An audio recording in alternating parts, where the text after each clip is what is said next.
What?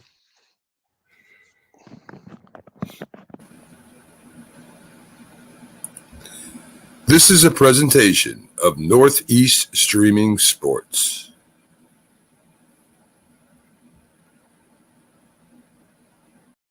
Streaming Sports. Good morning. You're listening to the Mac and Jack Sports Show on Northeast Streaming Sports. Good morning, everyone, and welcome to the Thursday edition of the Mac and Jack Sports Show. In today, filling in for the Hall of Fame writer himself, Jack Hirsch, is the Philly sports guy. So, hope you can handle it, Pags. I mean, I don't know. You got a pretty big shoes to fill there. Well, if you want me to just continue talking without you getting a word in edgewise and saying some funny, ridiculous things, then I'm sure that I could maybe manage that. I'm sure you can. So, folks who have never joined Mac and Jack Sports Show, this is your first time. Jack Hirsch is quite a talker. He knows his stuff, but boy, he can go on and on about things. So, Pax, let's get into some NFL news first. J.J. Watt has said he's going to retire at the end of the year. J.J. Watt is one of the greatest defensive ends of all time. I don't know if he's better than Reggie White, but he sure has done some damage in his career, Pax. I don't think you need to compare him to anybody else. I think he's done enough with his career that he is able to, just be J.J. White, J.J. Watt. I mean, he was a menace on the defensive line. He was able to do different things and be able to wreak havoc amongst offenses across the NFL. And Sure. it's rare when you see those types of talents come in. Obviously, he happens to have a brother who could do the same thing. And it's interesting how the brothers seem to be taking over, where you have the Watt brothers and then you have the Bosa brothers. Right. Both of them also seem to be playing, pretty well. So, I mean, it's obviously his body is telling him it's time.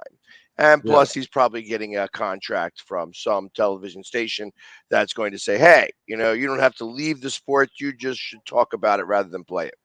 Yeah, I agree. And there's a lot of family, a lot of brothers, father and son now, that are in sports, or sons that have played. The fathers have played before and they're playing now. So interesting time in all sports, really. As the father, you've got LeBron James waiting for his son to come in and wants to play with his son and things like that. So really interesting time in sports. I've never seen nothing like it. So, Well, yeah, and I think it's well, especially when it comes to LeBron. Obviously, he had his Bronny uh, young enough where he wanted this to happen. The only other time I've ever even felt like this has happened in sports was the Howes. right, Gordie Howe got to play with his sons. right, So right, it's like, and that's it says something for LeBron to be able to have that type of longevity where he's able to kind of call his shot there, say, "Yep, right, I'm still good enough player that I'm gonna wait for my kid." right.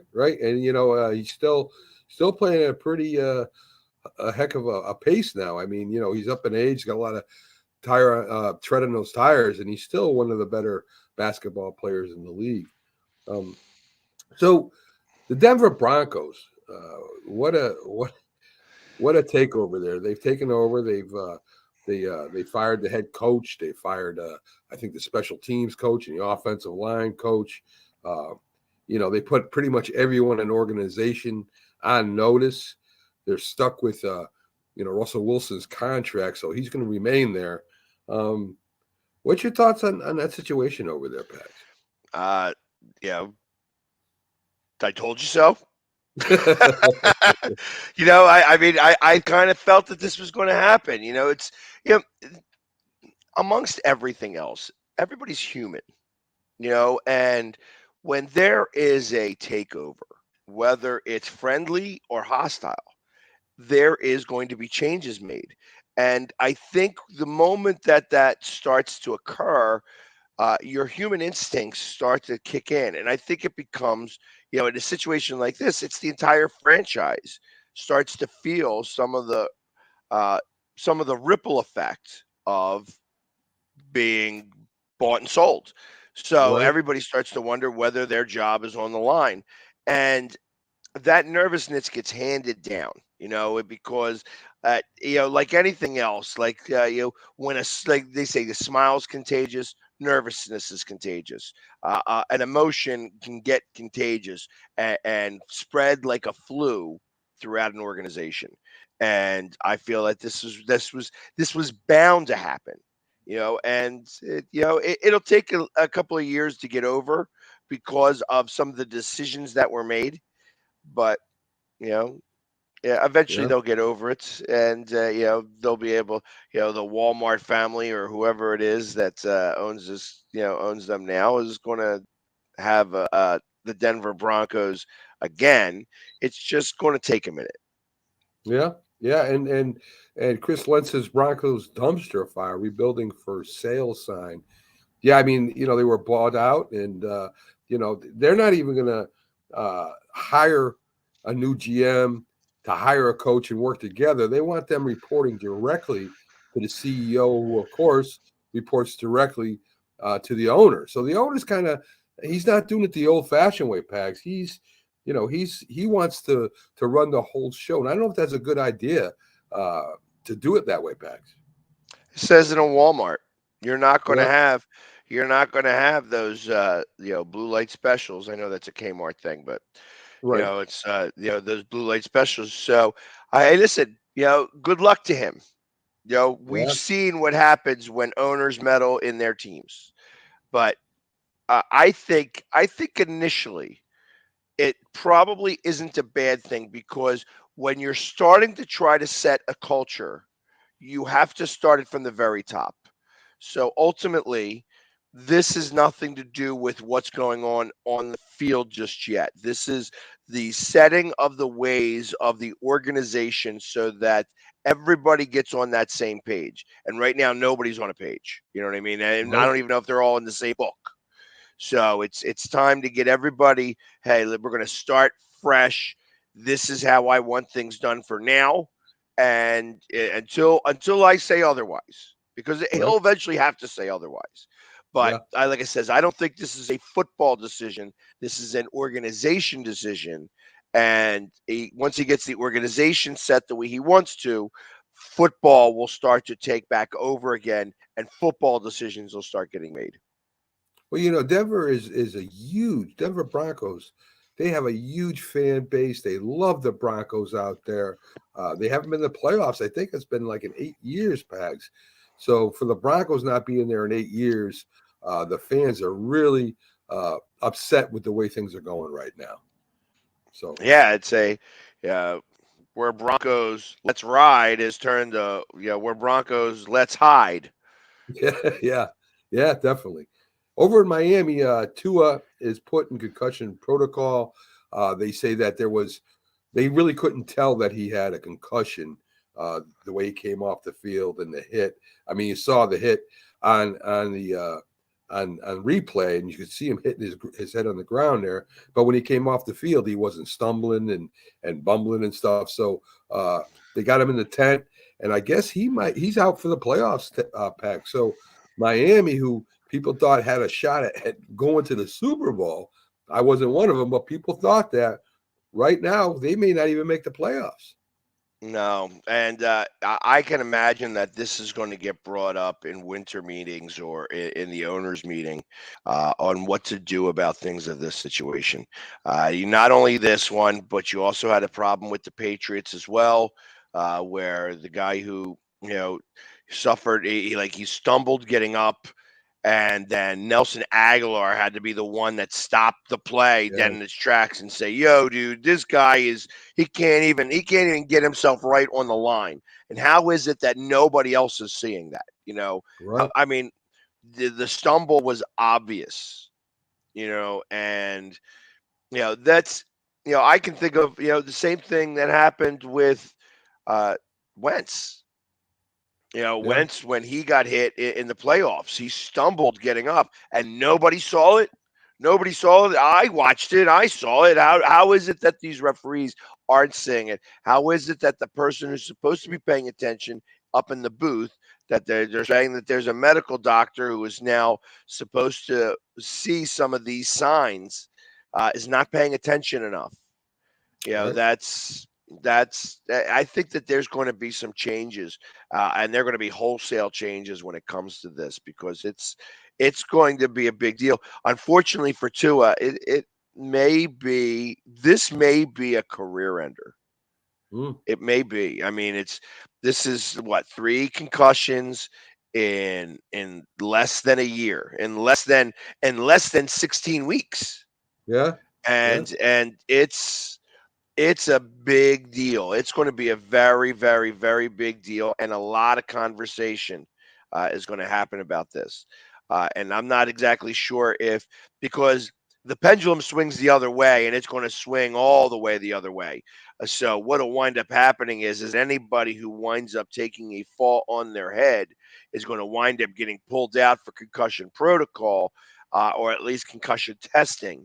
And Right. it's going to be so extreme in the opposite direction that you're going to wind up pulling players off the field who aren't concussed, but may have had a hit to the head that would require them to get in concussion protocol. And, you know, ultimately you're going to lose them for a certain amount of plays, and who knows what's going to happen at that point. Right. So as you see here, folks, I'm in with the Philly sports guy filling in for Jack Hirsch. Good morning to you, David. Glad you came aboard and watching. And same thing with Chris. Glad to have you. Yeah, I mean, Tua, we were worried about his hip when he came in, right? Everybody was worried about him re-injuring his hip, and now it's the concussion, as we said. So sometimes something else becomes the problem rather than what was said to be the problem. If that makes any sense. So Yeah, and it's a shame, because he did do all of that work in the off season, and I mean, you could tell that he was affected by that concussion, where he right, was playing a really good game, and next thing you know, he's thrown 3 interceptions. He had such a horrible game on the backside of that. It was just like that's a big deal, and it's going to continue to be a big deal. That's why I think that the owners have to do something here. yeah, I kind of agree with that. Folks, we've been talking about a boxing match between the Philly sports guy and a guy named Frank Lotierzo, who is on the Who's a little punchy himself. Yes, he's on. Okay. He's on the You don't want Fist this. Podcast. No, I don't think he wants any of that, Pags. So let's bring him in and see if he wants any of that. How you doing, Frank? What's up, Frank? Jimmy, what's up, brother? How are you? I'm doing well. How about yourself? I'm good. Put that feather fist up again. Let me see that. Oh, that feather fist. You see how big that feather fist is, right? It's you got that one or this one. You can get either one. They're big, and they're I heard they're timed with a sundial. Hey, listen, it's been a while. When I was in the service, our captain would set up boxing matches between the Marines, because there was so much fighting going on. So it would be like Navy guy versus Marines. So I happened to have a touch of some boxing experience. Not a lot, but a touch. Okay. And it was a minute ago. It was a good, strong minute ago. So, but I know how to Jimmy, I know how to throw these hands. You were just talking about concussions, and I'm thinking after we're done, you'll be the expert on concussions. Oh, yeah. I tell you, the one thing that I was always really good at was taking a punch. So I could take a hit. This hard head's good for something. So, folks, if you don't know what's going on, we've been kind of having fun, and maybe it's a little serious now. I'm the anti-Philly sports guy. Right. So we have the Philly sports guy and the anti-Philly sports guy, Frank Lotierzo. Both live in Philadelphia. Pags, of course. No, I live in Jersey, Jack. Okay. I mean, Mac. I live in Cherry Hill. Right, but you used to fight in Jersey. I trained at Frazier's Gym in North Philly. Right. So we changed with Joe Frazier in his before we get into a couple things, I got to give Pags credit for one thing. When you guys first come on, he summed up Jack Hirsch better than anyone I've ever heard do it. You can't get a word in edgewise. He breaks up your train of thought because you never know when there's a chance that you can get something in that you want to say. Right. So, Pags, tip a hat to you. You called that. Now, here's the other thing. Go ahead. Here's the other thing. So nobody gets the wrong impression of me. I grew up in Haddonfield, New Jersey, and went to school in Haddonfield and Cherry Hill. Growing up, I did like some of the Philly teams. However, when the Flyers beat the Bruins in '74 to win the first cup, Bobby Orr and Muhammad Ali were my idols.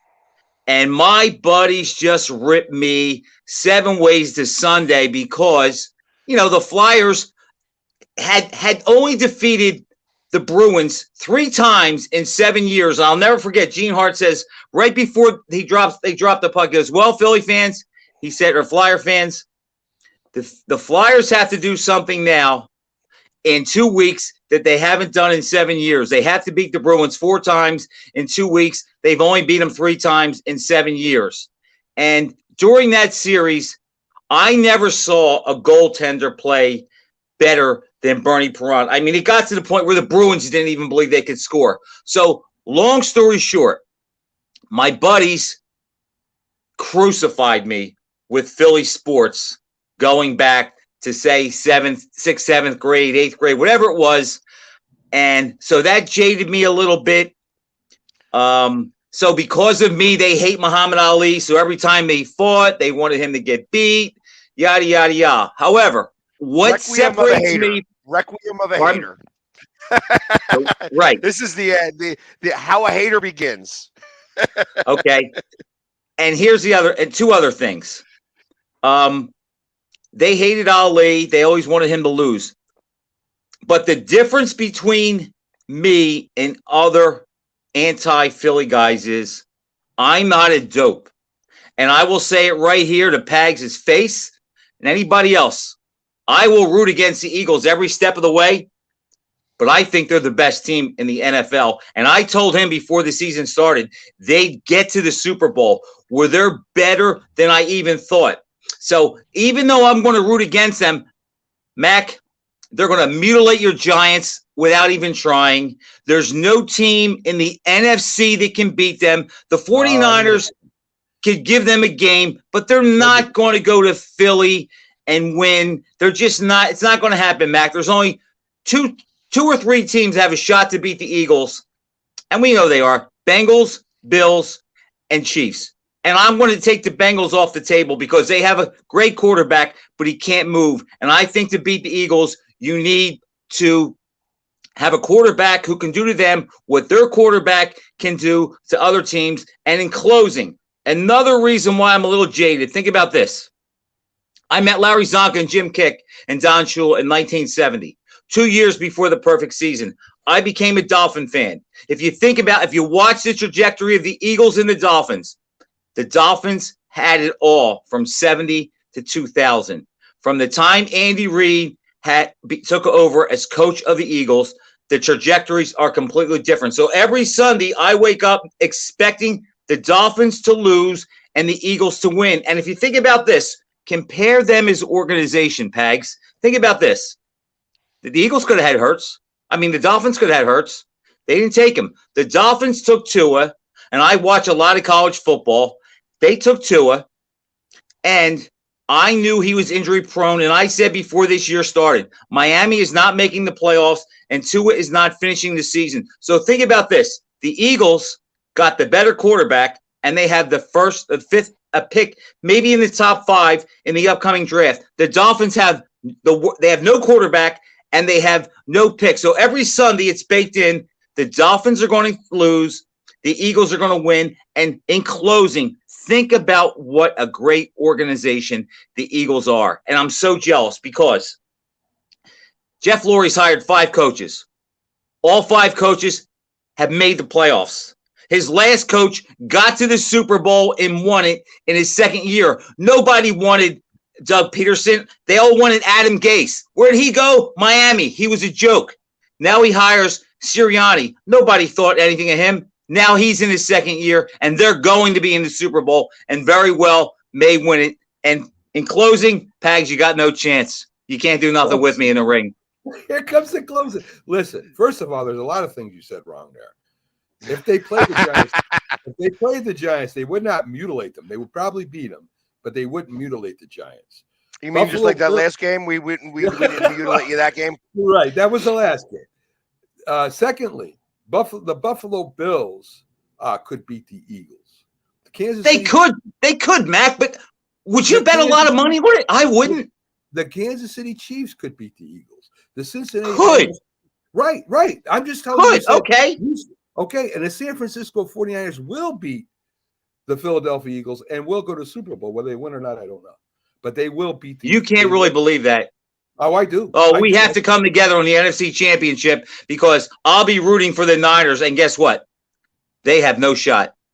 No shot. Not with a rookie quarterback.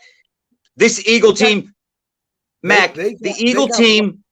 They got one of the best defenses in the league, if not the best. They do. They got a lot of weapons, just like the Eagles. They may not have the wide receivers, but they got running backs, and they got a scheme built to run the ball. So they're going to give the Eagles everything they can handle. Pags, before you jump in, let me just say this. Mac, to beat the Eagles, they got to score 30 points. You think they're going to score 30 points on that defense? And don't give me Dallas scored 40 because I said all week long that game was a fugazi. Dallas was fighting to get in the playoffs. The Eagles, they wanted to win, but there's a big difference between when you need to win and your season depends on it, okay? That's why teams will lose game 6, and the team that got beaten game 6 come back in game 7 and shellac the other team. So that meant nothing. So the Niners got to score 30. I don't see it, and the Eagles will score 30 on any defense. They don't have to score 30, Frank. They can keep it a low-scoring game. They keep the Eagles off the field. They run the ball. They play good defense. They play old school, and they have a shot at beating the Eagles. Good luck with that. Yeah. Pags. Good luck with that. With that line, the secondary, the Eagles are hungry. Their line's always fresh. It's true. But listen, Pags, you got to agree. San Francisco is going to give you a tough game and may beat you. Well, anything's possible, but I've been saying on this show, on my shows, that the only team that's going to beat the Eagles is the Eagles. As long as they remain focused, they're going to win every game that they play, including the Super Bowl. And I'm a firm believer of that. I felt like, that with Minshew out there was a little bit of focus loss. I can agree a little bit to what Frank was saying in terms of that. I mean, that game didn't really matter. I mean, there were a number of people that were thinking about Christmas. I firmly believe that. That being said, you lose focus when you're thinking about other things, and that makes it be what it is. All right, there you go. Now we lost that game to the Cowboys, 40-33. It still came down to the last 12 seconds of the game where it would have done that. And Eagles had 4 turnovers. Right. So when you think about the other game that we lost, we had 4 turnovers in that game as well. And again, that went down to the last play. That if the Eagles would have scored a touchdown on the last play, they would have won that game. Now they turned it over and they scored a touchdown in the opposite direction, which is what made that score look really obtuse. But the truth of the matter is that it still came down to the last play of the game if they wanted it to. So I feel that there's no team that is able to do that to the Eagles. They may keep them down under 30, but that means it's going to be scoring like 27, 28 points. And the one thing that I would say that the 49ers have not faced is they have not faced a defensive line rush, and he has not faced any type of defensive line anywhere close to the Eagles or anywhere close to his own.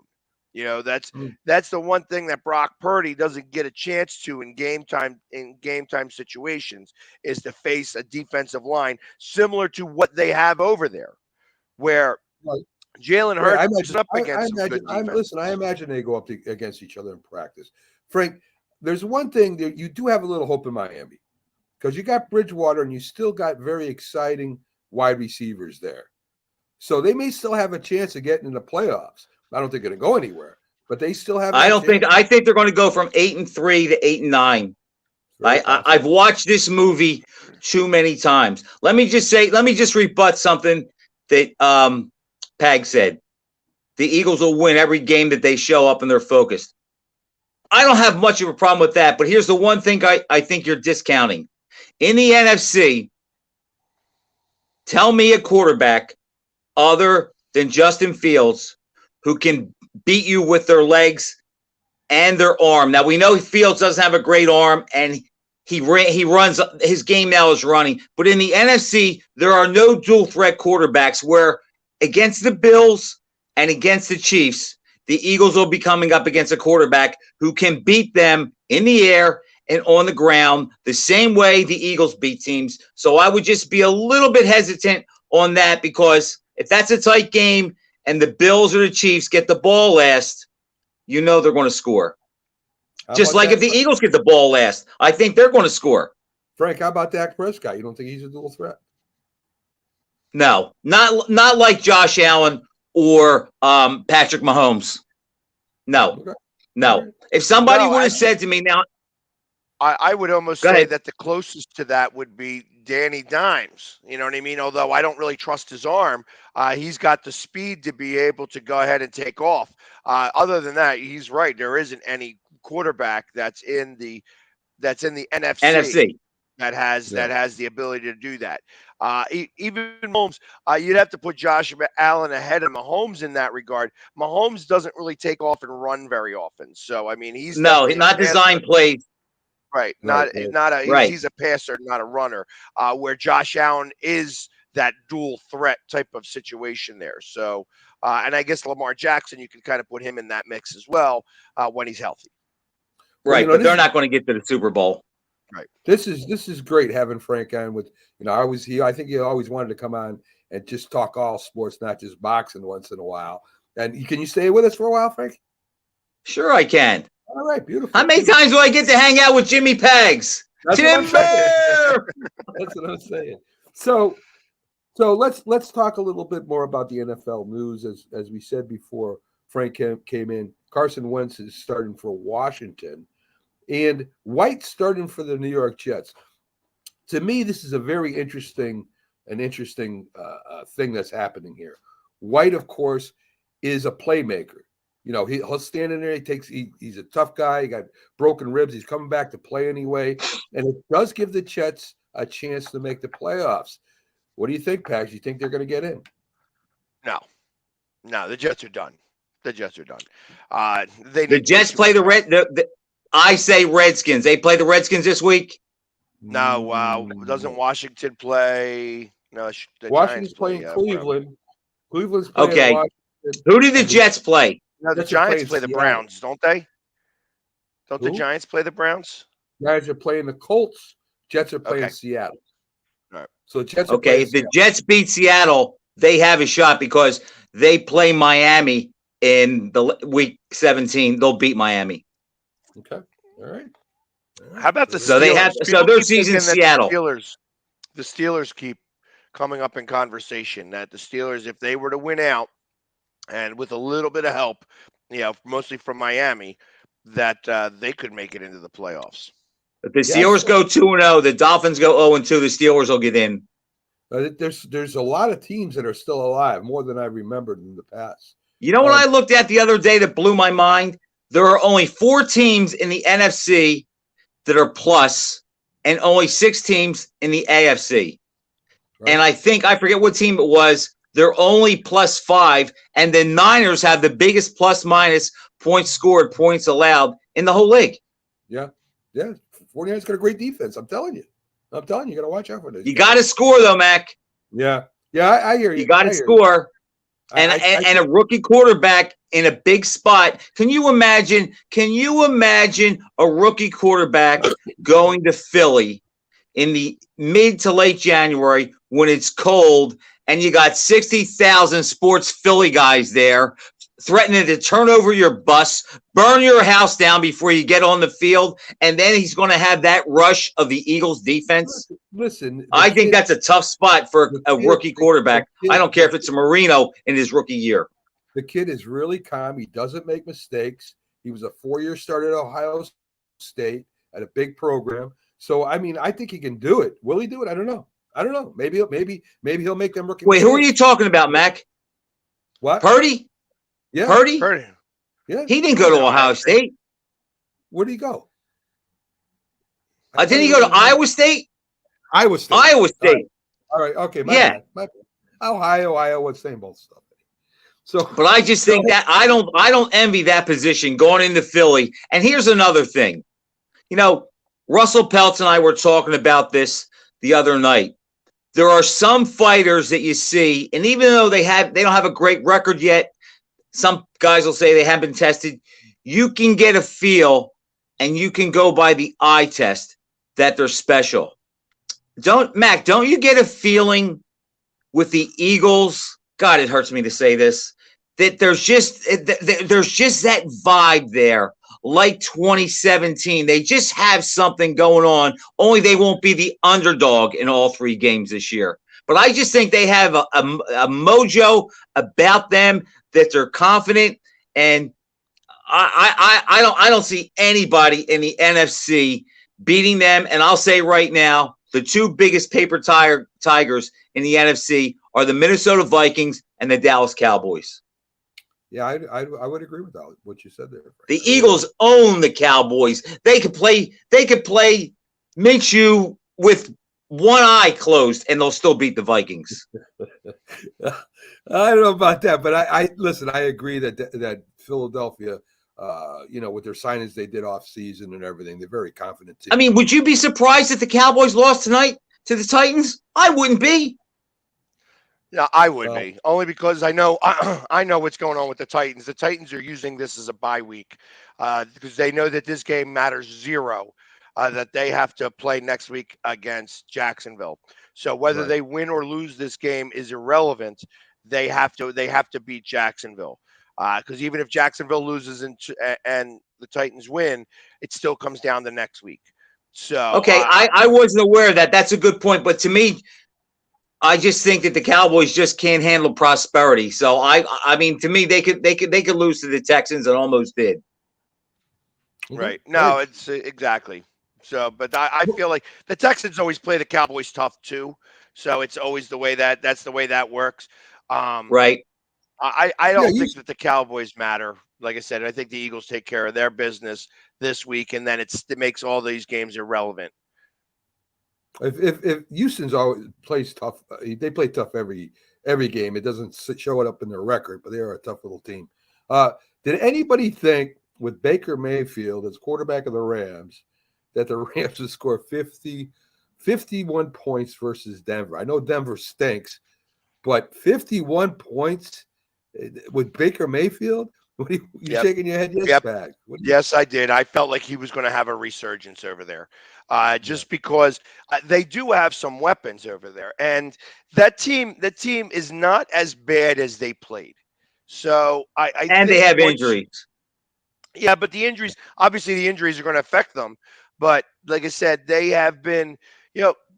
Baker's not a bad quarterback. I think that he has been in bad systems. Now, you got a smarter coach over there, supposedly, who just won the Super Bowl, who's now trying to, regather the troops to get everybody all ready for next year now. So, and like, who's going to be here? Who's not going to be here? I wouldn't be surprised if Stafford retires. I think that that's actually a bigger possibility than I would have ever thought. And I think Aaron Donald will come back for one more year. They decided, that's why they're not playing Cup or anybody like that. And then now you've got a quarterback who's trying to do everything he can to prove that he belongs in the NFL. He belongs in the league, right? And so far, he's 2-1 and scored 90 points, 100 points in those 3 weeks' time. So I think that this was absolutely the right place for him to go to become, to have a resurgence. And Yeah. he's I doing it. think he's a competent NFL quarterback. I just don't think he's a game changer. I root for him, and it's a personal reason why I root for him, because I don't know if you guys remember, but when he was at Oklahoma, they went to Ohio State. They beat Ohio State, and after the game, he got the Oklahoma flag and planted it in the middle of the Buckeye Stadium. And I'll always be indebted to the guy for that, because I'd root for the Taliban if they played Ohio State. Wow. Okay. So, let's talk a little bit about my Giants. They clinch a playoff spot with a win versus the Colts. And if they do win, which I think they will, they're favored by 6, they'll end up playing the 49ers, which I'm not that happy about right now. Goodbye. That's not true. That's absolutely not true just yet. And the reason why it's not true just yet is because you have a big game this week of Green Bay versus the Vikings. And Right. so if this happens, if Green Bay wins, if the Lions win and Washington loses, you actually have an in and win game between Green Bay and the Lions. Now, Seattle plays a little bit of mix in there, but my expectation is that it's going to be Green Bay and the Lions. I'd love to see Washington do it. I'd love to see Washington be able to win, but they have to win out to do that. And I don't think they're going to beat the Cowboys in the last week of the season. So I think that what you're going to wind up is that that it's going to be a win and in for whoever wins that Green Bay Detroit game. Yeah, Pax, but what I'm saying is the Giants beat the Colts, which they're favored by 6. They probably yeah, going to beat they'll play the 6th seed. But what I'm saying is that if the Vikings lose to Green Bay, 49ers and the Vikings switch spots. Okay. So we may end up playing the Vikings? You may Well, let's go on that the Packers beat the Vikings. How does that shake it out then? And the Vikings move to the 3rd seed. And Right. The 49ers, that's saying the 49ers win too. So the 49ers win, they would become the 2nd seed, and they would play the number 7. That number 7 is, which I kind of believe would be. I mean, how could you not set it up? Like if the NFL would be scripted, it wouldn't be a better script to see Green Bay go to 49ers and watch Aaron Rodgers play his old favorite team again. And then you have the Giants going up against the Vikings, which I tell you, I like that rematch. I think the Vikings got lucky to beat the Giants last time, and I think that would be very similar to back in the playoffs when the Giants played against the Patriots at the end of the season, and the Patriots won that game, but the Giants were ready for them when it came to the Super Bowl. Disrupted the undefeated season of the Patriots. So I kind of look at it as very similar, that Kirk Cousins would not make it. I also believe that would make the 49ers and Dallas have to play each other, because whoever comes out of the South is not going to win. They're not going to beat Dallas. So I think that would make a 49ers Dallas, and then the Giants at the Eagles, for divisional rounds. I think how lucky could the Eagles get with that? Exactly. Exactly. It's just see, everything's working out for them. It's just their year. They play the Giants in their first playoff game. Well, we don't know. We don't know that. I mean, this is all hypothetical. I'm just saying if that happened. Right. If that happened. Yeah. But back to what you said about the Vikings and the Giants. You know what? I do think that's a tough game, because I don't trust the Vikings in the big spot, but I just think they're better than the Giants, and they would probably win that. And what you said regarding the Patriots and the Giants in the Super Bowl when they played the last week of the season, I actually thought when the Giants gave them a good game, I thought that helped the Patriots for the fact that they didn't walk through the Giants like people thought they would.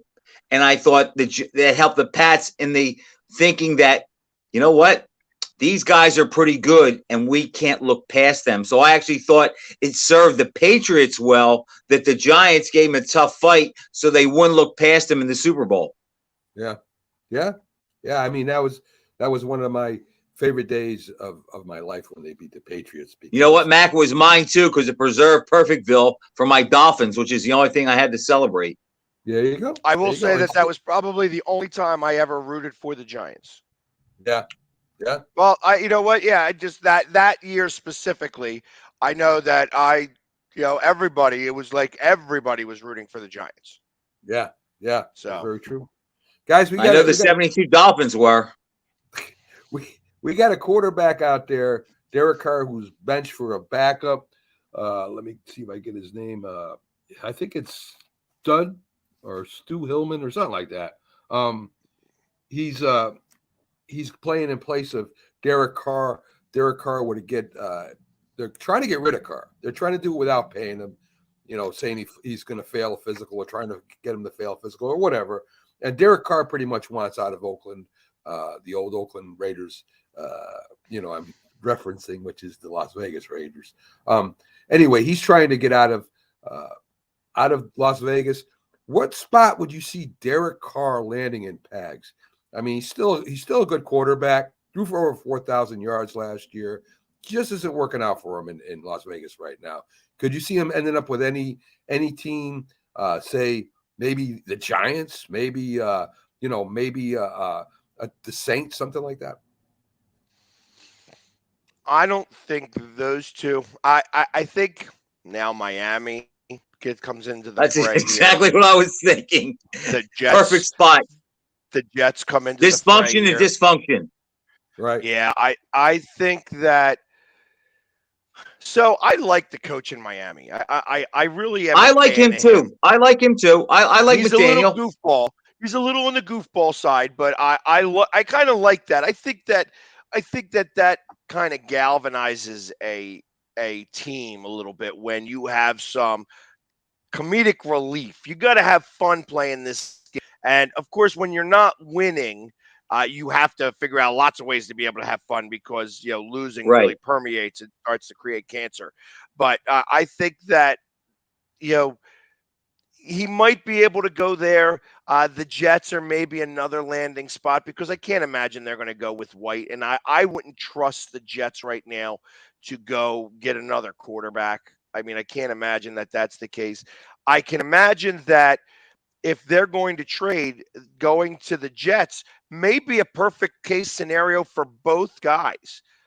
Trading for their quarterback there, who needs to get out of New York as quickly as possible. Wilson, So Zach Wilson. So go from Zach go to Las Vegas and Carr to go to New York. Sounds like a pretty good trade.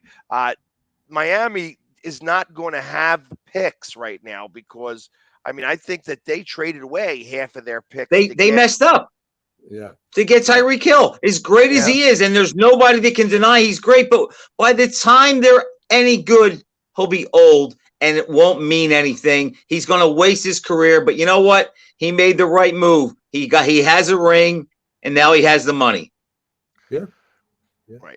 But a good enough quarterback, and I don't know that Carr's the answer, but I think that you would be willing to take a flyer on him if you're trading for him because you don't need to re-sign him. You give him that year or the 2 years he's got left, and you just you ride it out, and especially the way like Carson Wentz has been sort of sent around the league now. Same type of situation. I think Carr's going to run into that same type of spot. I think that, there's going to be a lot more quarterback carousel this year. A lot more of that. No doubt about What would you guys do with Tua, though? I don't to me, I don't think he's long for the league. No, I think he's out. I think that he's unfortunately, when you've had 3 concussions, and you might be able to answer to this better. When you've had 3 concussions in a short amount of time span, I got to imagine that your cognitive intelligence, your speed and the way that you do things is going to start to slow down. It's like a puncher who's back in the olden days. And you really attest this. When you get too many hits to the head, you start to lose your focus in how quickly. Once you're knocked out, it's easier to knock you out. Yeah. Okay, number one. Yeah. And I think that that's kind of a little bit about what's going on with him now. I think that How could you have confidence in him? Number one, Pags, I've never been concussed or knocked out. Okay. So I really can't speak to that.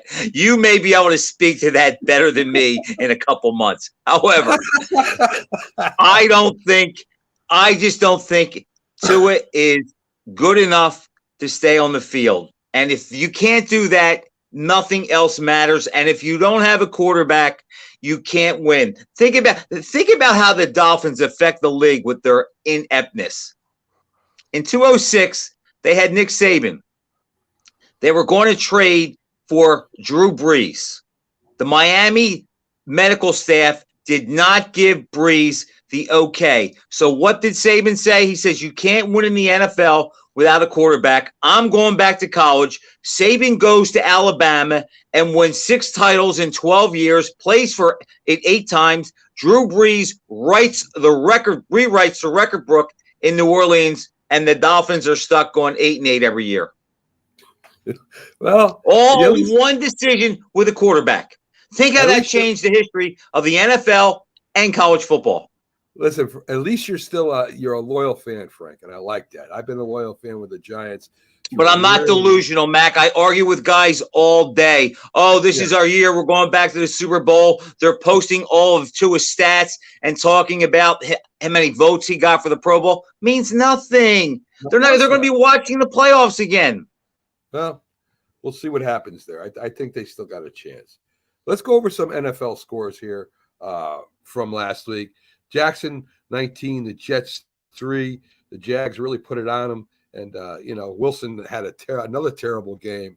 And that's why White, even though he's hurt, is coming back in this week. Baltimore beat Atlanta 17-9. Carolina beats Detroit 27-3. Some people were surprised about that. I was, and I thought they've won 6 in a row, right? Carolina or 5? Yeah, they've won 6 in a row. They're 6-9 right, or 7-9 right now, I think. Wow. And I love seeing the Jags do good because I actually like Doug Peterson. And the Eagles winning the Super Bowl with him did not hurt like it would have been if it was Donovan McNabb. Right. So they're raising Cain, and they got a shot. And Atlanta's another spot with the quarterback weirdness going on. I mean, that what's his face decided to just leave the team. He's like, you're going to bench me? I'm leaving. I'm taking my ball and going home. So another spot for Derek Carr that could possibly, he could possibly go to. Great point. Kansas City at Seattle. Kansas City beat them 24-10. So of course I knew that was going to happen too. Kansas City is just Seattle's just not in Kansas City's class, at least not yet. Cleveland loses to New Orleans 17-10. What do you guys think about the Watson situation right now? They owe him a lot of money. He's got a lot of turmoil still around him, maybe more to come.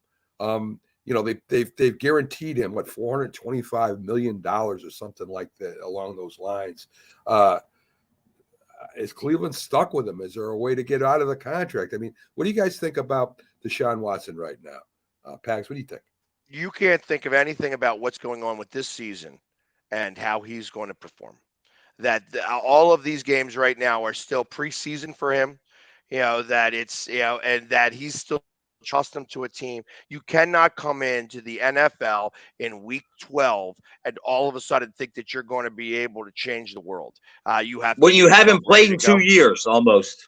Right. So it's good. I think that you have to chalk this season up if you're Cleveland and start to worry about things next year. I think if you start panicking now about the play that he's doing right now, then you are creating a false panic next year where I don't think you need to. I think that you let this season go. You knew that this season was kind of a throwaway because of everything that was going on about it. When you paid him all this money, you knew that this was the season that he wasn't getting paid. He's not playing for a lot of money this year. He's pinch pennies, so to speak, because he's only getting $1 million this year, next year starts all that money. So my expectation is that if you are Cleveland, which, if I was Cleveland, I would say, okay, everybody just calm down. We're just getting our legs under us. We're worried about next year. We ain't worried about this year. This year is just the throwaway. But they're Cleveland and they're dumpster fire, so it's possible they could start this panic, and it's going to create a snowball effect of what's going to happen with this franchise in total. So, Frank, what Hey, happens? Mac, you know what? Right. That was pretty cogent on Pags' part. Will he be that cogent in 2 months? I agree with everything he said. I agree with you can't judge Watson on this. He hasn't played in 2 seasons. He's coming in late in the season. He's just shaking the rust off. I just write it off. So, Frank, what happens if he has a bad year next year? Then that's a different conversation. But we have to go through that first. We know the guy can play. We know he has talent. So let's give him a full camp without distractions and then evaluate him. We can't do that this year. Okay. All right. I just asked. How's that? I sound like Joy Taylor. I have all the answers. So Cincinnati. Is she the worst? She is. She's horrible. Cincinnati dominates the Patriots in the first half. They score 22 points. Then the Patriots come back in the second half and shut out Cincinnati 18-0. What does that say about the Patriots, Pags? I mean, they still have a shot at getting the playoffs too? Are the Patriots going to make the playoffs? I think that was a tale of two halves, but 2 coaches. I think a coach had a great game plan going in against Belichick. I think Belichick was able to make the right adjustments to be able to go up against the coach he was going up against. And I think that's it. That's what happened. I think that the talent on the field is what won that game specific. So ultimately, the Bengals won the game. But I think that you saw an actual coach playing chess against each other. That's what happened there. And the second half was won by Belichick. Had he had a little bit more talent, or because that was the game, obviously that was the game where they lost their wide receiver because of the shin, and have that. So had that real wide receiver, he didn't get concussed. That might have been enough to get them over the edge. Like I said, it was, as I think about it, in sailing, they needed a couple of more yards of sail to be able to overtake the other boat. They just didn't have it. So Frank, I'll give you my take. You want the Jack Hirsch or the Frank Latirzo take? To Frank Latirzo, please. All right, I'll give you the Jack Hirsch first. Bill Belichick was born in April, and sometimes coaches in April, they take a little while to adjust. No, I agree with what Pag said. The only thing I would add to that is it just goes to show in the NFL how the momentum swings, and when it swings, you can't stop it. And that was 2 halves. All the Patriots in the second half, especially the fourth quarter. And to me, when I was watching the game, yes, I saw the adjustments on Belichick's part, but I also saw the Patriots had the momentum and the Bengals really couldn't do anything about it. Do the Patriots make the playoffs, Pags? You know what? I don't know who's got that last spot right now. I guess that's still Miami, right? Miami still has. I'll tell you right now, Miami's 8-7. The Patriots have the tiebreaker over the Jets, Tennessee, Pittsburgh. So they're 7-8. The Patriots play the Dolphins. They're going to win. So they're 8-8. If you can tell me who they play in their last game, I'll be able to tell you that, Mac. If they win that last game, they're in, because I think they held all the tiebreakers at 9-8. Let's assume they beat the Dolphins this week. I don't know who they play in week 17. Do you, Pegs? I'm going to look it up right this second. I think it's. Tell me who they play, and I'll tell you if they make it. I think it's Buffalo. Pags will tell us for sure. But I think it's Buffalo. Well, if it is Buffalo, then I think that they would make it. I mean, obviously the Patriots play the Dolphins now, and then the following week It is Buffalo. It's a division game in Buffalo, which makes me think that, again, it depends on how Buffalo does this week. Because they play the Bengals this week, obviously. If Buffalo loses this week, I think that it becomes a bye game for them, and that could bring the Patriots in. If Buffalo wins this week, I think that they would wind up. I don't know if it's a clinching of the bye or a clinching of the first round. That first round bye. Yeah. So that's why I believe that. It all depends on what the Chiefs do because they're tied with the Chiefs. The Chiefs have to make up a game, so the Bills have to win to maintain the 1 seed to get the bye. And that's why. So that's pretty why interesting. That they have to go up against. Obviously, they're going up. Against the Bengals this week, and that's going to be a really tough game for them. And I feel like I know that the Chiefs are rooting for the Bengals this week because if the Bengals win, then the Chiefs get the number 1 seed. Buffalo does not want to go to Kansas City. They want Kansas City. That makes that game. I just thought of that, guys. That makes that Buffalo-Cincinnati almost must-see for the fact that we know that you want the 1 seed. The Bills have to show up for that game because they have to assume the Chiefs are going to win. Right. That makes that must-see. So that means the Patriots the Patriots might not get in. They might not get in. They might finish 8-9. Yeah. So we talked about it a little bit earlier. Minnesota beats the Giants 27-24 on a 61-yard field goal that set a franchise record. Guys, I don't even think the field goal kicker thought he was going to make it. I saw him look at the goalpost, and he was kind of shaking his head. So they may play each other again. Hopefully they do, because I think we have a shot at beating them if they do. Right now, as I said, we'll be playing San Francisco if everything works out the way it's supposed to. Let's see if we got a real good one in here. Tampa Bay and Arizona was terrible. We already talked about the Rams destroying Denver. The Chargers wrapped up a playoff spot last week. They beat the Colts, who the Giants are playing this week, 20-3. Nick Foles is the quarterback. He threw like 4 picks. Rusty is, as you would imagine. So what do you guys think? Pags, you think the Chargers got a shot at maybe advancing to the championship or moving up a little bit? No, not a chance at all. I think so. I started to, my conspiracy theory thoughts started to come into play here. And if you're Irsay, it was the owner and you want to start to tank, but don't really want to tank. You want to be able to show face and look doing everything to try to win. Who would you hire? Jeff Saturday. Because he's a big enough personality, he's got thick enough skin, and is able to do the things you want him to do without showing. Like a normal NFL coach is going to do things the NFL way. Of course, he's not an NFL coach. He was a high school coach. So I kind of believe that this was all like a setup by the owner of the Colts to tank for the rest of the season. Just my opinion now. And that's what you're seeing now. That's what you're absolutely seeing. You're seeing a team that has already packed it in and is tanking. And Jeff Saturday's not going to come back as a coach because he's not a coach. He might be a leader of men, but he's a leader of being able to not have to listen to all the BS about the fact that they're tanking. Yeah. Pags?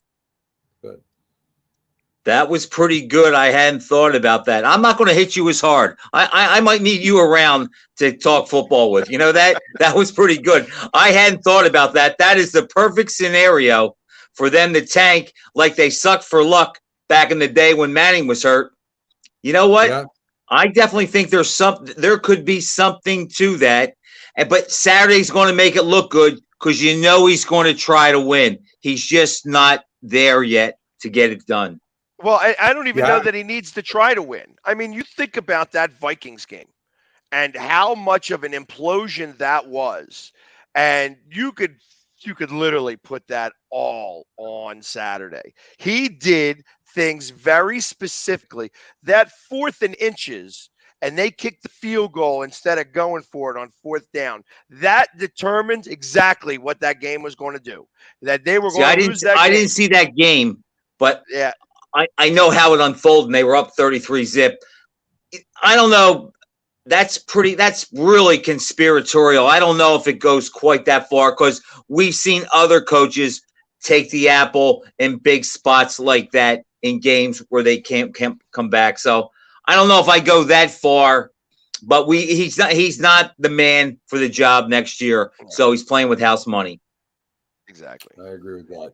Folks, we're going to take a quick promotional break where we show some of the great shows on our network, and we'll be right back very shortly. So stick with us. He was a giant, and he was a cowboy.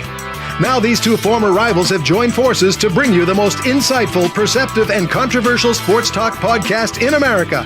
Former Dallas Cowboys defensive end Jim Jeffcoat locks horns with former New York Giants wide receiver Byron Williams. And now, here's Byron Williams and Jim Jeffcoat. If you like the sweet science, get ready to talk boxing on the Gloved Fist podcast with top boxing writers Frank Latirzo and Jack Hirsch. Frank, a former amateur boxer out of Philadelphia, writes for NY Fights and can be seen on the Boxing Channel. Jack, an amateur boxer who competed in the New York Golden Gloves, was a 6-term president of the Boxing Writers Association. And now, here's Frank Latirzo and Jack Hirsch.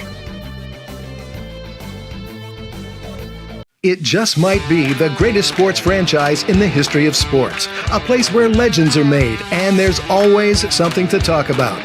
Get ready to immerse yourself in pinstripes. Start spreading the news, hosted by Paul Semendinger and E.J. Fagan, a couple of doctors with a prescription for Yankee fever. And now, here's Dr. Paul Semendinger and Dr. E.J. Fagan.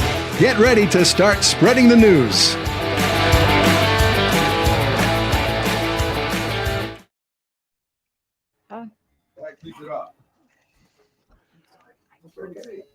And we're kind of back. Are we on the air? Because I need something to drink too. If you guys want me to stay. Yeah, go grab get something to something. drink. We'll grab something to drink. I'll be right back. All right, buddy. So yeah, folks. Of course, I love bringing you behind the scenes on the Mac and Jack Sports Show because we could show you what it's really like, and we include you in that, so you know what's going on. Exactly. The production sometimes is right on point. Yes, it is. Yes, it is. So I'm glad Frank stayed with us because I know he loves talking about sports in general. He's great at boxing, knows a lot about boxing, but as you can see, like Jack, he's pretty versed in the rest of the sports too. So we're going to get on to... It's part about being in Philadelphia. You have no choice. It's like when you start talking about sports areas that the people in Philadelphia pride themselves and live part of their life through sports. And I think that it's mostly ingrained in the fabric of everybody's being, that even if you are one of those people who hates sports, you know enough to be able to have a small conversation, just because it's part of everybody's life here. And right. that like Frank can't get away from that. I mean, you heard the story, like I said, the hater where he was getting teased back in the day. I got to imagine. I mean, I have to ask the question. I'm like, he was a Muhammad Ali fan training at Frazier's gym. I got to imagine that was, that put a little bit of a target on his back a little bit because, right. Everybody wants to go up and spar with Frank, because he's just, they want to get their licks in a little bit. Well, that could be, but football. The thing about football and boxing, they're both physical sports, right, guys? So if you're a football fan or a boxing fan, you're gonna like each other's sports. I try to tell that to Jack all the time to get a little football in. Oh, Frank, they want us to talk boxing, and I say, yeah, we'll get to it. But a lot of NFL fans watch fights. Oh yeah, definitely. And you're right, Pags. They did take shots at me. Look at me. I'm still pretty. I'm still here. And I'm 65 years old if a day. That's an Italian thing. You know what I mean? That's like, hey, listen, as often as I've been taking the shots, ain't nothing look better than this. So, guys, let's get. Will you be able to say that in 2 months? Yeah, we'll see. I don't know, Jack. So, do we have a date for this yet? Do we have a date for this? Not yet. Not yet, All but right. we will. 'Cause I gotta You know, start- Tags, we I got to gotta- get some people that want to see it. I'm I not gotta get in sure. there. I'm not sure, guys, how you want to do this. I mean, we could do it in a gym. I mean, we don't have to get a huge venue, do we? Right? I mean, Well, you know what? So it's funny as we say this. I mean, I am good friends, and I don't know how much you know or follow celebrity boxing, and I You know know that Dana it's Feldman. Feldman, and I'm sure Damon would love to have this fight. The charity situation would be a little bit tougher to work out if we were to go that route. But we could make something happen specifically. Like I knew and his that would- father. I don't know Damon that well. Yeah. well, And I didn't get a chance to meet his father, but obviously I know Damon, and Damon's a good guy. Obviously he runs a show that's more entertainment than sport, but it's amazing how he was able to take something from absolutely nothing to getting people who are these B and C superstars and getting them in a boxing ring to fight against each other. I mean, Didn't there's a little bit of Didn't he crazy. set up Tanya Harding in one of her fights, and Donnie Yes, he Osmond did. or Yep. Danny Bonaducci? Yep, he had all of those guys. That's Wow. why they call him the 16-minute man, Yeah. because that's how you get after your 15 minutes of fame, you go to him for your 16th minute. I didn't know that. there you go. Well, That's actually pretty good. Pax, get in touch with him. See what you can work out, man. That would be great. If not, All right, we'll keep it simple. Get in shape, Pags. There you go. Well, that's what I'm going to need, because I'm going to need a trainer. Like I said, it's been a long time since boxing, so I'll have to get out there, and you'll have to start seeing me doing the Rocky steps and things like that. I'm going to, because I'm sure I'd be the underdog in this fight. And Rocky lost the first fight. Yep. So there you go. But they went the distance. He went the distance. He lost on points alone. So Okay. So Okay, I guess yeah. that's a win in itself. And you guys will have to discuss how many rounds. I don't think you want to go old school where until somebody gets knocked out. I would imagine you want to keep it short because you guys are really old now, and I don't think you have that much stand. Pags, how old are you? I'm 50. Oh, you're just a puppy. Like you only got me by a few years. We're almost the same generation there, Frank. So Whoa, 15 you're not years. a baby boomer. You ain't a baby boomer. So you're Yes, just I one. am. You're just no. Baby At boomers 65? 44 to 59, I believe. All right. Well, So 15 years. And let me tell you something, and you'll experience this.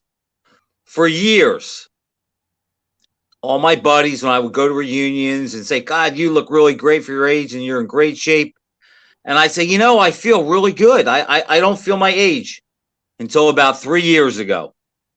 Now I can feel a difference. My back, I'm not as strong.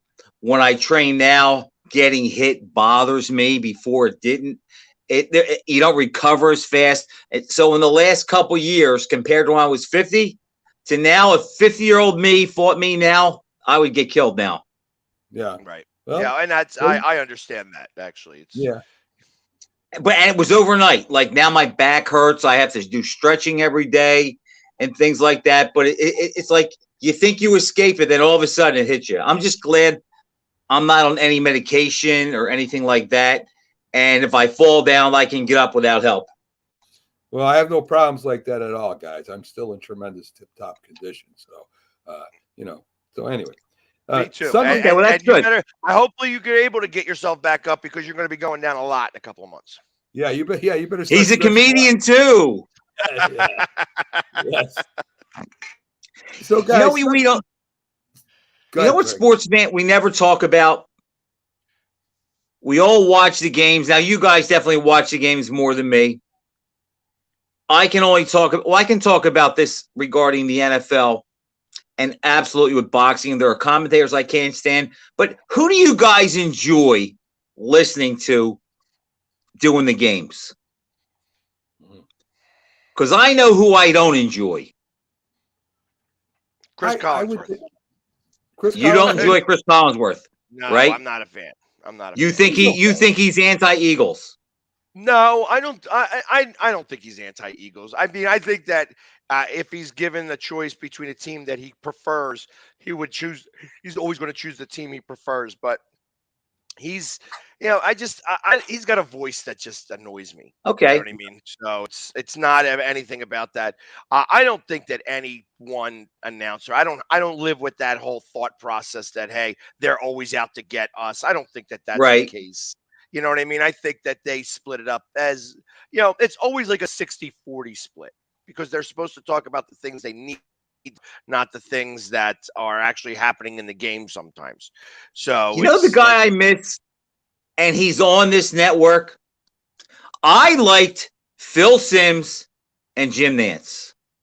Nance is a pro, and I liked Phil Simms' demeanor and the way he took it in the huddle, and I could picture some of the things he says. I can hear Parcells. I like that. I like his demeanor. I mean, I like watching him on CBS. Him and Boomer are funny, but I kind of miss Phil Simms and Nance. Other than that, there's nobody I really don't like, although I will say I'm not crazy about Troy Aikman and Joe Buck. I was just going to say that I think Troy Aikman is very into the Dallas Cowboys. If the Dallas Cowboys are playing anything, any team, he seems to be, commenting on the Cowboys more than the other team. Wow, that's funny because I actually think he's tough on the Cowboys. And when I hear him do Eagle Cowboys games, I keep on thinking to myself, like, this is a guy that got sacked 11 times in one game by the Eagles, and he's very complimentary towards the Eagles. Yeah, Right. yeah. I guess maybe it was earlier. I just don't like his way. I think he's condescending. And you know who I like? I like Moose Johnson. I don't know if you guys. He's not bad. Yeah, I like him because he's really fair. The guy he's on with, they really work together really well. He does. He's done a couple Giants games that I've watched, and he's very fair and his coverage. So I do like him. And I like Greg Olson too. Yes, Greg Olson is very knowledgeable. But I think the best. I love when I want to listen to anything. The guy from Westwood One, and he's got a fairly common name. It's like Hart. Howard David. No. The guy with the booming voice. No, he's just got a great. He just calls a great game. Kevin Hart. Yeah. Kevin Hart is his name. He's just amazing. If you listen to a game and you hear him talk, it's like I remember they had a cat on the field and the cat was running and their play was going on and he was calling the cat and the game back and forth. Like it was like he's just fluid and calls a great game and he's got an amazing voice. It's rare when you get all of those. When you think of like Pat Summerall and John Madden, 4 years before their last broadcast, when they were still clicking on all cylinders, they called the amazing game. And that's what I like to hear, stuff like that. I think that out of everybody, every announcer that's out there right now, Kevin Hart calls the best game. Yeah. I mean, I've listened to football on the radio a couple times, and they describe everything unbelievable. He's got his hands under the center, it's inside the numbers, blah, blah, blah. So it's really difficult to do, but they make it look really easy the way they do it. So, you know who I liked back in the day? Pags, you might be a little too young. Mac, do you remember Al DeRogatis and Kirk Gowdy? I remember Kirk Gowdy. The other one I don't remember. Al DeRogatis did a lot of the AFL games in the mid-'60s, and then when the merger came, he did the NFL for probably about 5 years. Did a lot of the Steelers, Raiders, Dolphins games. I liked him a lot. Yeah, that's definitely a little before my time. Yeah, well, Kirk, Jack, that's where Jack and him hit it all cylinders, because they're from the same era. You know what I mean? Okay, yeah. So myself and Jack. Yes. You guys are pretty much from the same era. You guys will talk about about when you talk about sports, especially boxing. So, guys, Sunday's games. Me and Pags normally pick on Sunday. Maybe we'll pick a couple, but Frank never gets a chance to pick the games. So I want to hear Frank's take on some of these games. So you got Dallas playing Tennessee on Sunday. Tonight is Dallas and the Saints, if I'm not mistaken, right? Dallas and Tennessee are tonight. Dallas and Correct. Tennessee tonight. Yeah, the Who Eagles do you play the like? Yeah. Saints. Who do you like, Frank, and why? I'm going to go with the Cowboys, but it's reluctantly because I believe the Cowboys are like Deontay Wilder in boxing. And when they're on, they're as good as anybody. But the bad version of them, they could lose to anybody. So with all that's riding on the game, and the Cowboys are the better team. And as Pag said, the Titans are probably looking the next week. I have to go with the Cowboys, but I have to admit, I won't be shocked if they lose. But I could say that all 17 weeks. Okay, I think you already pretty much picked this game, but we're going to hear you again. Miami at New England. New England playing really well. There's Bridgewater nobody goes- Miami can play where I pick them. Okay, so New England there. The Colts and the Giants, Frank. The Giants are favored by 6. The Colts are going in to play them in New Jersey. Who do you like it there? I'm going to pull Elite Corso. Giants, but closer than people think. Okay. You have Denver at Casey's going to win that one easy. I'm gonna not ask you that one. Let's go Jacksonville, the Jaguars at Houston. Houston's a real tough team, Frank. I mean, they could beat the Jags, but the Jags are playing for the division. Who do you like? I got to go with Dougie P. Okay. The players love him. I love seeing him have success. I was never an Urban Meyer guy, even when he coached the Gators, my favorite college team. Never crazy about Urban Meyer. They ran him out. Was the best thing they can do. The Jags love playing for Peterson. I think the Jags got something going right now. It's the NFL. Of course, they could lose. But if I have to pick the game, I'm going to go with the Jags. The Jets of Seattle. Of course, you know that's Jack's team. Jack, I know, will be pulling for him. They still have a chance to get in the playoffs.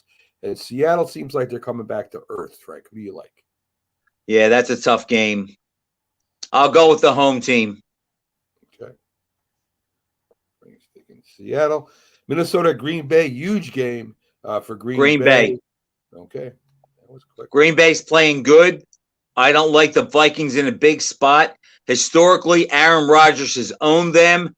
I think that Rodgers can shut some people up with a good game this week and win a meaningful game that might turn their ship around and they might sneak in. Let me do one more with you. You got Cleveland going to Washington. You got Carson Wentz playing. He's a quarterback that has it. That's going to be taken over for the last couple of games. Washington's still in the playoff hunt. Cleveland coming in. They got a great running game, and of course with Watson, who you like there? I'm going to take the Browns. I'm going to go against Wentz. Okay. So, all right, Frank, I got you written down. So I'm gonna see how you do. And if you mess up, I'm gonna when we do Okay. show, I'm gonna give you some jazz. It's funny though. I make all that correct picks on boxing. It always goes unmentioned. Just saying. Okay, all right.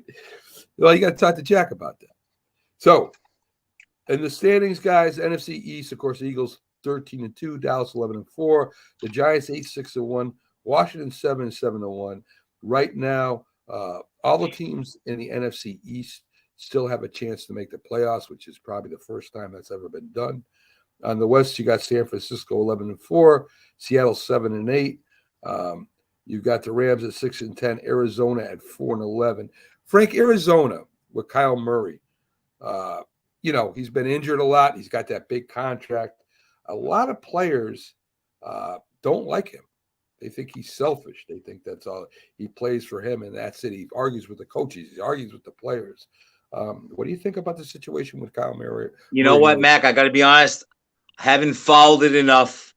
I'm not versed enough in it to really talk about it. Again, I haven't seen as much football this year as I normally do. So I'll throw that to you and Jimmy and let you guys talk about it because I can't speak to that.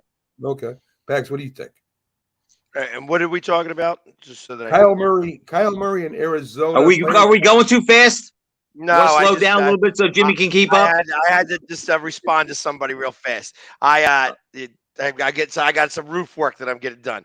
All right. Okay. So Kyler Murray is I wouldn't be surprised. I would not be surprised in the slightest bit that if they wind up winning the Sean Payton sweepstakes, that Kyler Murray doesn't get traded somewhere. Hmm. I think that they know what, at least Sean Payton knows exactly what Kyler Murray is.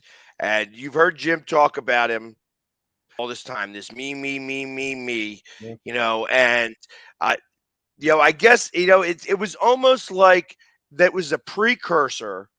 There was a precursor of, hey, you got to do the 4 hours of film study. Oh, it's such a joke. I can't believe that they did this, blah, blah, blah. Instead of saying, you know, they put it in for 4 hours. That's fine. That's right. Because I'm going to do 6 or 8 hours of study because it's what I do. I take this really seriously instead of saying, oh, it's such a joke. It's such a joke. Well, he never did the studying, never puts in the work. And that's the problem. So obviously there was something to be said for that. And I bet you if they get Sean Payton in there, if they win that Sean Payton sweepstakes, that he winds up possibly on the trading block. Well, I mean, they still got that's a big salary that somebody's going to have to pay if they pick him up. So I don't know. You might be right. Well, and if you do it as a lucrative type of situation, don't go trying to hit home runs with that. If you're trying to get rid of the money, you trade him for a second or a third round pick. Right, Allow somebody to try to get a weapon around him, and that's absolutely feasible, 100%. I wouldn't be surprised because of Houston. Wow, Kingsbury really is on commercials. He's doing commercials, I think, or that McVay. I'm not sure, but anyway, Kingsbury seems to. He doesn't know what to do with Kyle Murray. He doesn't know what to do with his team. When he coached college, and Jim Jeffcoat spoke on this too. In the beginning, it was hard, but you made the adjustments. You watch the tape. They don't change their game plan at all. And the same thing happens with Arizona. Remember when they jumped out to, they were like 10-0 or 11-0, and then the team started studying the film and caught up with them, and they ended up getting knocked out in the playoffs. So it's a coach that can't or won't change his game plan, Pags. And I think that's one of the biggest problems the Cardinals have had since he's been the coach there, besides Kyler Murray. So let's hit the AFC for a minute here. We've got Buffalo, we said at 12-3, Miami 8-8, New England 7-8, and the Jets at 7-8. And Pags, this division still has an opportunity to get all their teams in the playoffs too, correct? No, they do not. Only because you have Baltimore is clinched and so is the Chargers. So they can't, not everybody's still in the mix, but not everybody can be in the playoffs. And they play each other. And just imagine, you remember not 5 weeks ago, it was everybody in the East was a winning record. Everybody in the East, every team on both the NFC and the AFC side had a winning record. How much a difference a day makes. You know what I mean? That they have really started to fall back down to earth. And, at the moment, it's like you have Washington kind of, they're the only ones that have that losing record on our side. But, literally, actually, it's not even losing it. They're directly. They're 500, right? 500 right now. So, but it's, you think about how much of a difference it was. 0.8 and NFC, all East teams were in the playoffs, and now it's not that way anymore. So, well, I think if you're a Jets fan, even a Giants fan, I think the Giants will be happy if they go to playoffs and lose. I think the Jets fans should be really happy. The big change that's happened there since a year ago, 2 years ago, where they were they had terrible teams. Right now they're building something over there, Pax. Yeah, I've been a big proponent of Joe Douglas. I think Joe Douglas has done a great job. Once he got rid of Gase, then he was able to start to grow this team the way he wanted to. Joe Douglas is not the best guy to choose quarterbacks, and I think that's why you can't go get another quarterback now. You'd have to get an already proven commodity. I think that's where he needs to trade for somebody rather than go draft another guy. Do what you do best. Draft in your first and second round monster guys that know how to move, because that's how you win championships. And I think that he started to incorporate that into what the Jets actually do. And you see some of the fruits of those labors. It's just they're not there yet. They're absolutely Yeah, not he's still there. young, still very young. Frank, Miami. Made me what do you- think Go ahead, Frank. Go ahead. when he mentioned Gase. Remember how sought after he was that year when he went to Miami? How everybody wanted Gase. Nobody talked about Peterson. I think the Eagles were the only team that interviewed Peterson. Am I correct? Yes, that is correct. Okay. And look at the difference. Look at the difference. Look how important that is. And again, I go back to coaching and Lori and being the anti-Philly sports guy. Eagle fans just don't realize how good they have it. I'm telling you, the organization, they seldom miss 5 straight coaches. How many franchises can say they've hired 5? Take a good look at his handbags. 5 straight coaches that took their team to the playoffs. One or 2 of them made the Super Bowl. One won the Super Bowl, and they're on the verge of having 3 of 5 coaches take their team to the Super Bowl and very well may win it. It's just amazing how 1 or 2 decisions can change everything. And then you see teams like the Dolphins, the Jets, the Lions, the Browns, the usual suspects that hire coach after coach after coach and never get it right. But you see the Eagles and the Steelers, steady Eddie, always in the hunt. Yeah. Yeah. What were you going to say about the Dolphins, Mac? Well, I was going to ask you, Tua may be done, may not. We'll see what happens with that. They got Bridgewater, who's really not a starting quarterback. Do you see No. Miami going for a quarterback in this year's draft? I don't know if they can. What do they have to draft with? Where are they picking? They don't have a first round. I think they're in big trouble because drafting Tua and then trading their picks to give him weapons to find out if he's good. Well, guess what? They found out that he's not the guy. They have weapons, but they don't have anybody who can deliver them now. And I think they're in big trouble. Yeah. I agree with you. There's something to be said about getting a great quarterback, but there's also something to be said with the money that's left over after you get a great quarterback. Because what ends up happening is that this whole percentage of over, say, 20% of your funds in the salary cap, that you have to pay people. I mean, if it goes to the quarterback, how can you go out and get other players? You can't. So these guys that sign these huge quarterbacks to these huge deals, whether they may get it now, but a couple years down the road, they're going to be all done. So, Mac, that's my hope. I hope that the Eagles sign Hurts for $1 billion and can't sign another player.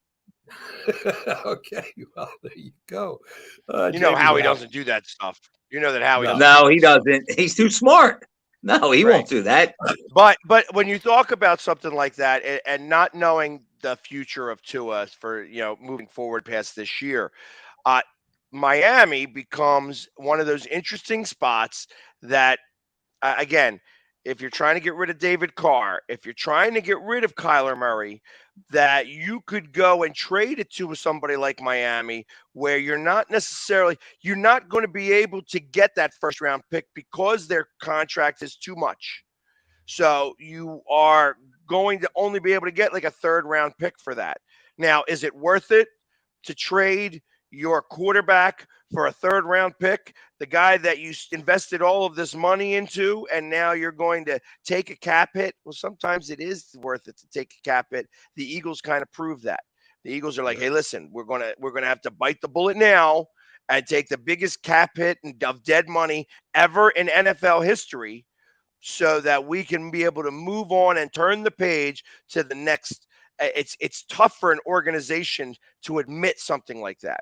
But sometimes you got to be able to what it is that you need to do and not worry about the consequences of doing it in the immediate. You have to be able to, and that's what you're going to start to see some of that, like with David Carr. Like I said, you're not going to be able to get first round pick or multiple first round picks. Same thing when it comes to Kyler Murray. If you wanted to get rid of that mess because you just don't trust him, then you have to be able to trade him for less than what he should normally go for. He should go for a first or maybe 2 first-round picks, but you're going to wind up getting like a third and a fifth for him because he's got such a big price tag. What you said is very pragmatic, okay? But if you're a Dolphins fan, how do you get excited about David Carr or Kyler Murray? So the question to me comes, which is sure you sort of laid it out, but my question is this: have you seen enough right now to make a decision on Tua? I'll go first. I thought he wasn't the guy before this year. I'm more convinced now than ever that he's not the guy. So they have to make a move. I would cut the strings. If he was my son, I don't even know if I would encourage him to play football anymore if he doesn't need the money, and I don't think that he does. However, the organization is now in the doldrums. They're set back. They have some great skill position players, and they don't have enough. They need defensive help, and they need a quarterback. And I don't care what anybody says, and this is not rocket science. If you don't have a quarterback, you're done.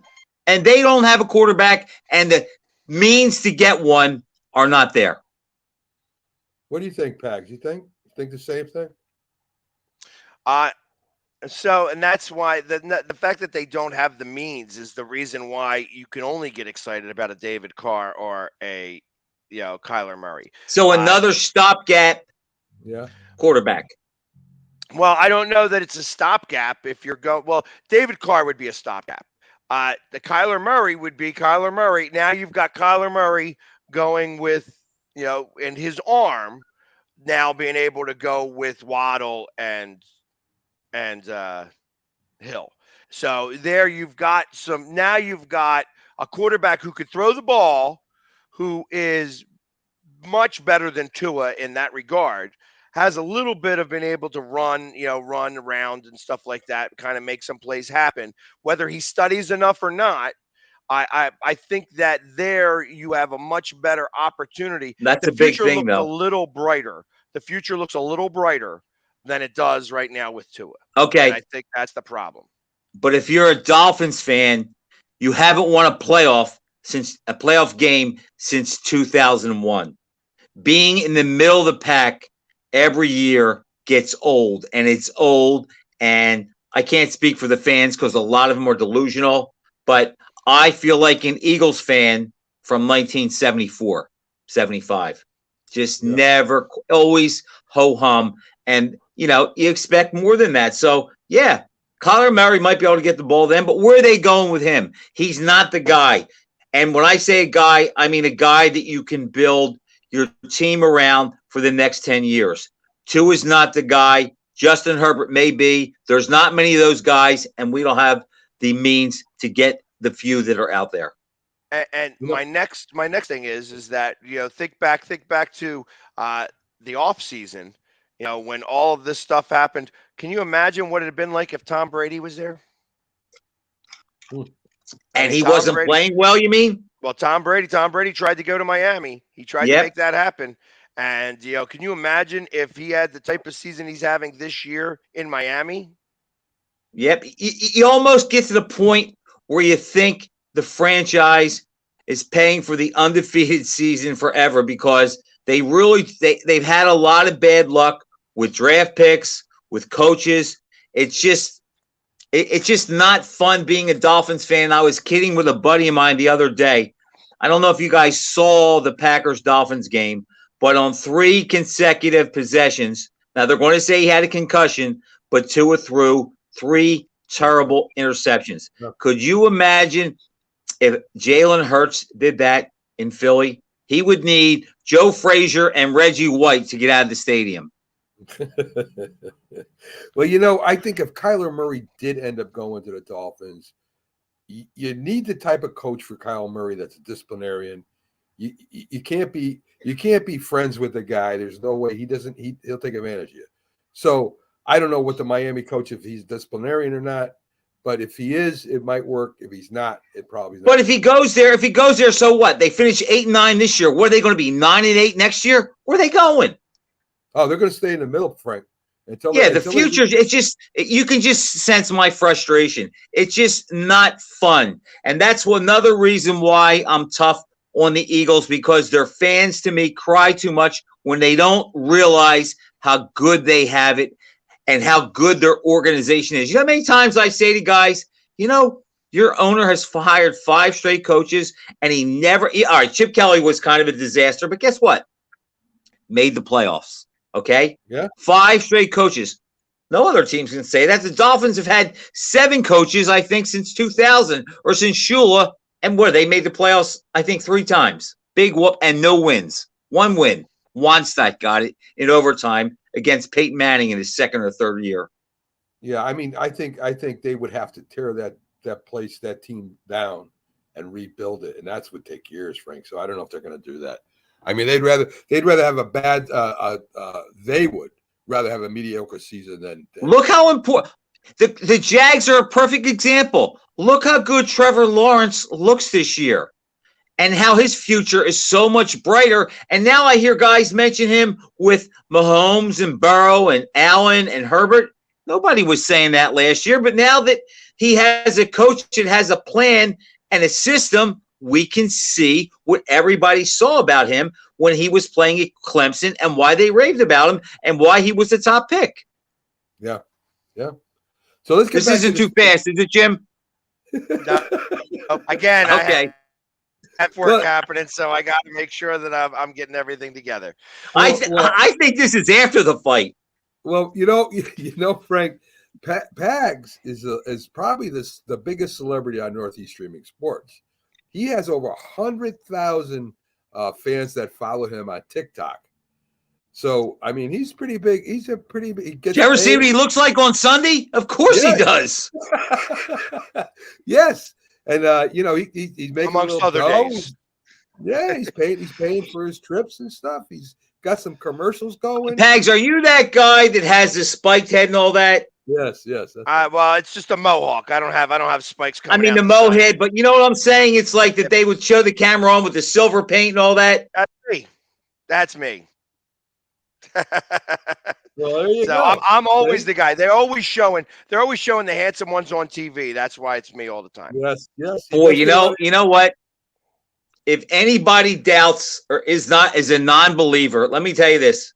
If somebody would have said to me, Frank, see that guy in the stands? There's a chance you can actually get your hands on him. I would have never thought that could happen. Well, hey, listen. Hey, be careful what you wish for. Yes. Pags, I'll say this. Based on your demeanor on Sundays, you're not the guy I thought you'd be. Not at all. You can actually hold a conversation and be logical and sensible. That's how I got invited to come in here all the time, because he had me all painted up, but then he started asking questions, and not only I mean, I am a homer, but I'm also very critical, so I can be realistic. When my team's not doing it, I'm going to always root for my team, but that doesn't necessarily mean that that they can do no wrong. Like they can do plenty wrong, and I'm always going to be critical of them. However, like I said, I don't. Unlike a lot of other Philadelphia fans, I'm not affected by the losses. The losses don't mean anything to me. I can shake them off and look at that objectively rather than have to. Well, at the end of the day, it's still sports, and you still have to take care of your family and do things. I'm the same way too, and even though it's sort of like. I kind of like the little image of the Philly hater. In all honesty, it's not that bad. It's more fun. I would just say this. There's one team on this planet that when they win, you might as well get paper and cut my eyes. And that's when Ohio State wins. I can't stand that fan base and that team. And I pray that they lose to Georgia Saturday. I'm not sure they're going to, but that hurts me more than any Eagles win. Yeah. You don't think Georgia's go? I think Georgia's going to crush them. I think Why? Georgia. I think it's because I believe that Georgia is just that much better of a team. They're just that much Really? better of a team that I they think- are. Yeah, I think Ohio State got lucky to get in. I Think agree of with all the that. teams that had to lose for Ohio State to make it. I totally agree with that. But I think Ohio State has as many. I think they're probably the only team in college football that can put as many good 5-star athletes on the field as Georgia. And here's something else where I'm a little bit more superstitious.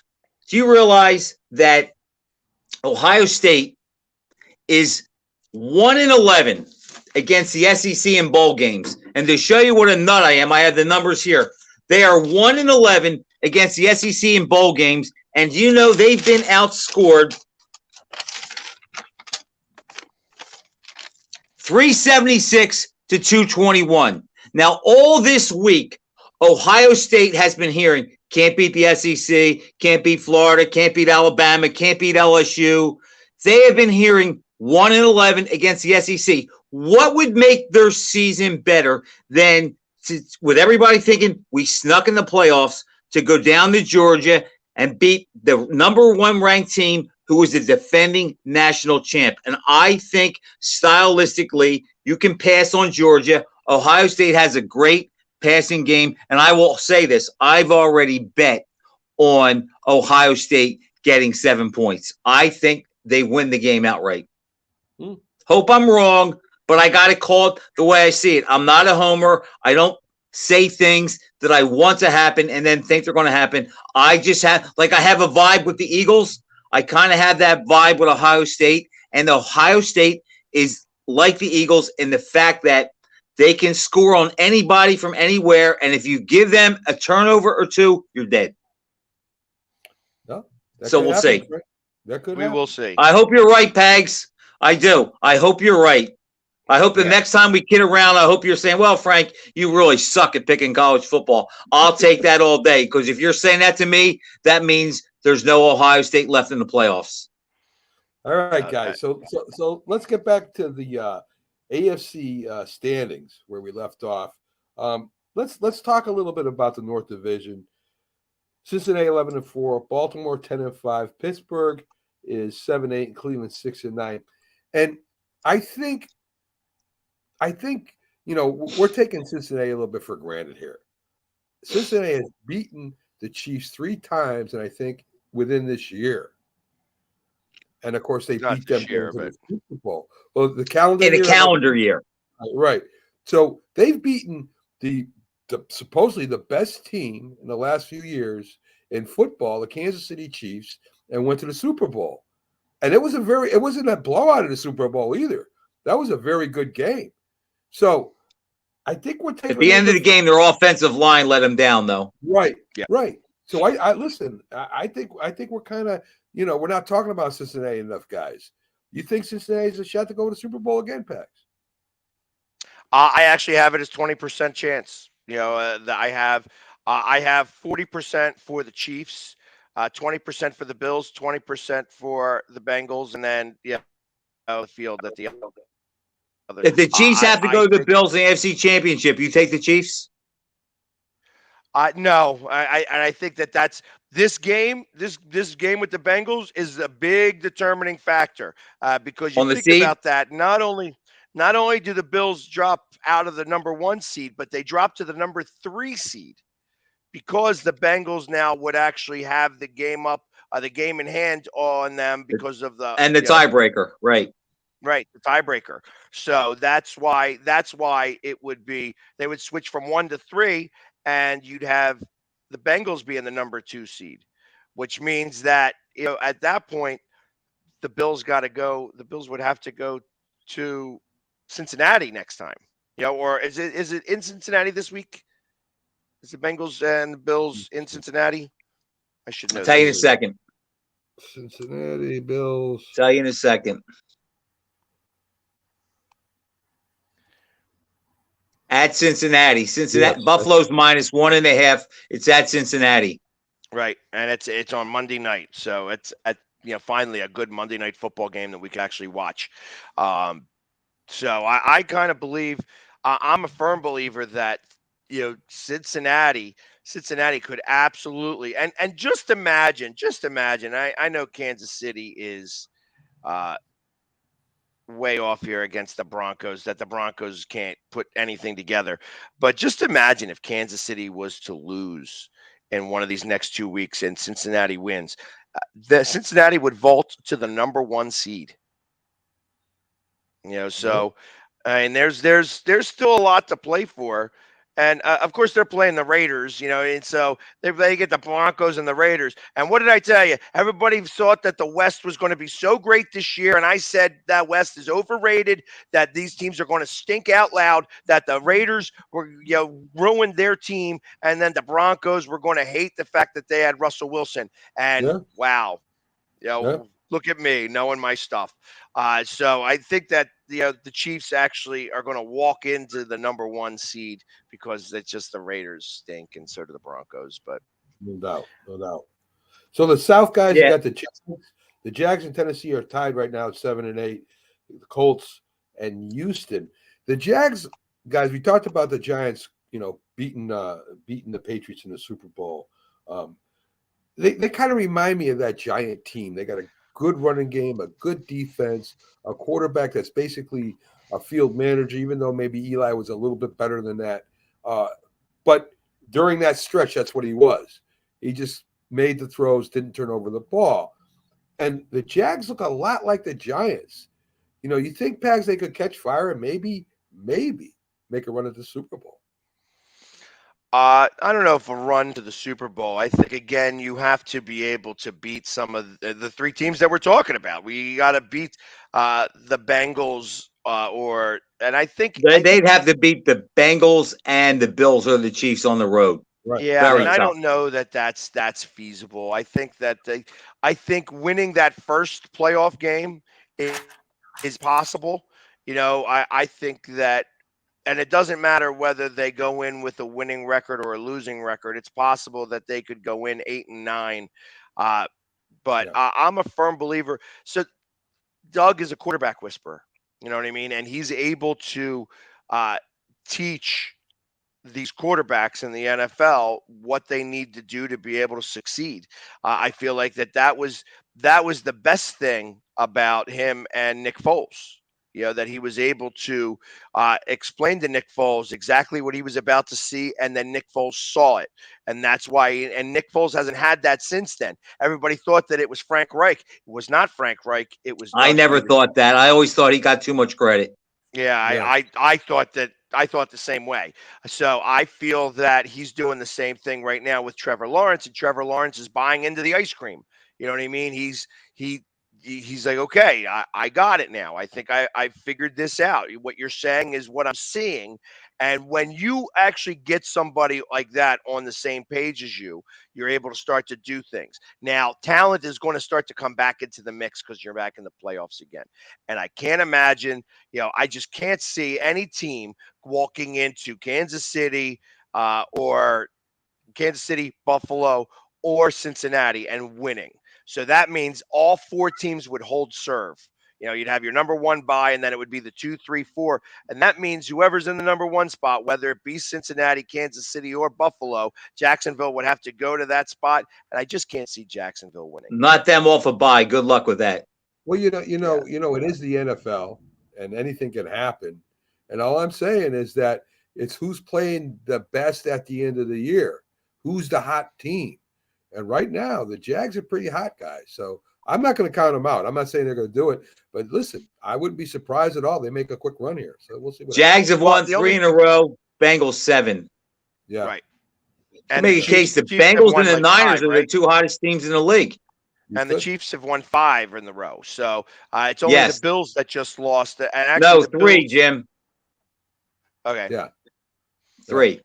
So, but they're all sort of, kicking on all cylinders. You know what I mean? So Well, I it's time to believe do it. that's absolutely it's going to be almost an impossibility. Yeah. Almost an impossibility. Not completely impossible. I think if anything, Cincinnati would probably be the best place for them to try to win. But I Yeah. can't You know what guarantee no that. one's talking about either? The Bengals had that run last year. They're a better team this year, I think. And they're Yeah. going to draw for that experience. They're going to be a very, very hard out in the Oh, yeah. AFC. Oh, there's no doubt about that, Frank. They're going to be I- a very, very hard out. Well, I think the pressure on Buffalo is going to start to mount on them. That they got it's Super Bowl or bust, and if they have to deal with a little bit of adversity in the playoffs, it's one of those things where I'm interested to see: are they going to crumble, or are they going to be able to stand up and do what they got to do? It's going to be hard because there's going to be a lot of pressure with just even a little bit of adversity. Because, like I said, it's Super Bowl or bust for the Bengals. You mean the Bills? The Bills. And if they don't make it, it's a failure of a season. Yeah. And that's Would it hard be to fair- take. It's hard to take. Would it be fair But to they say- showed last year they could handle adversity. I mean, that game against Cincinnati, they should have won that game. I mean, the Chiefs, they should have won that game. Who would think that Mahomes could get them down the field in 13 seconds like he did? Very true. Who would you say the Cincinnati Bengals may be the most talented team in the AFC right now? You got Burrows, you got Chase. Higgins is playing like a first wide receiver. They got a third receiver that's got over 800 yards. Plus, you got one of the best running backs in the league who had 5 touchdowns, Joe Mixon. So, would it be fair to say they're the most talented team in the AFC? It's plausible. Again, it's the offensive line is still. They haven't gone up against real talent, short of the That's why Steelers. they've never and beat the they Eagles. they faced the Steelers early in the season when TJ Watt was out. So Right. you didn't have to go up against them like that. That's where I believe that they are going to struggle. You know what I mean? That's where you got to how are you going to be able to do that? I'm going to see who they finish off with. Do they finish off with the Steelers? No, they finish off with the Ravens. So they faced the Steelers really early in the season, and they were able to get away with the fact that they didn't have TJ Watt. Right. Listen, I picked the 49ers and the Chiefs to go to the Super Bowl. Both of my teams are still looking good.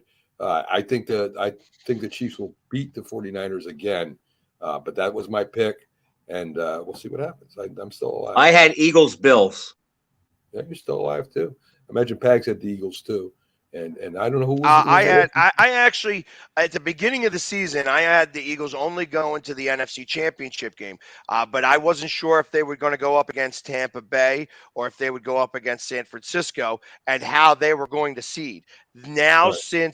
since all of this has occurred, I feel like that the Eagles, as long as they remain focused, they're going to win. So I have it Eagles Chiefs. I think this is going to be the Kelsey Bowl, and the underlying lines, the Andy Reid going up against his old team, the Kelsey brothers playing in the same game. You have Mahomes, you have the two people fighting for the MVP, playing in the Super Bowl. Way too many storylines for it not to happen. That's a good possibility, Pags. Very good possibility. Real quick, NBA. Is there a better player in the NBA right now than I Luka? Say, yeah, Luka. Is there a better player right now than him? I mean, what do you have? 60 points, a triple double, 60 points against the Knicks, 21 rebounds and 10 assists. Yeah, and then he follows up with a 40-point game right after that. Is there anybody better right now? Right this second, probably not. But you also got to look against the talent they're going against. I mean, I'm not, hey, doing a 60-20-10 is first time ever that it ever happened in history. It was the most points ever scored by any Dallas Maverick. Right. It did happen in overtime against the Knicks, where I mean anybody can score. Like, what was that final score? Like 140 to 136 or something like Yeah, that. it was close. Obviously, no defense. There was no defense in that game. So there was a lot of different things that occurred to be able to make that happen. I think that right now he happens to be playing against the right teams to be able to have these types of games. It's, once you start playing better talent, we'll see exactly how. Second, I mean, congratulations to him. He's did something that nobody else has ever done before. So yeah. And I'll say this, and I think he's playing the best. Obviously, he's probably playing the best right now. But look at the two sports that were considered city sports 25 years ago: boxing and basketball. In the city, there's a court on every corner, and there's a boxing gym on every street. Right. And now with the Europeans turning pro and with their fundamentals, you can see that the Euros are starting to dominate both sports. I believe the last 4 MVPs in the league, in the NBA, have been European. If you look in boxing, you know what? The American fighters just aren't competing with these guys now. A lot of the Europeans, and it's more fundamental. And now these guys know they can come here and make money. And it just changed our sports landscape in a big way. Yeah, I agree. In fact, bringing up boxing, Frank, I wanted to touch on that today. Glad you're here because you know a lot more about boxing than me and Pags. Let me just put this up there. Look at that. Oh, boy, Jimmy. It erases your whole face. Put up that spaghetti mitt. Go ahead. Oh. Yeah, you see that, right? It's man, look at the feathers dropping off that like a pillow. Yeah, you don't want any of this. You know what I mean? Like I said, especially when I start training, you better watch out. You already said, in all honesty, hurt a little bit more than they used to. You don't want any of this. In all honesty, I think the days of you starting training, I think that ship has sailed. Hey, listen, I train for arm, so it's still you what? You train for what? Arm wrestling. So I still keep my arms in pretty good shape. Yeah. Okay, now, but doing this and doing that are a lifetime apart. You are absolutely I'll correct. never arm wrestle you, I'm not Pags. going to float. I'm not going to float like a butterfly. So I'm going to more like plant. You're going to land like a tree. Timber. Well, you know, I don't want to arm wrestle you. I don't expect a lot of boxing from you two anyway. I think you're pretty much going to slug it out. Oh, Mac! Oh, come on, Mac! I'll look like Sugar Ray Robinson next to him. Put a real guy in front of me. It might not be boxing. I'll look like Sugar Ray Robinson. Okay, all right.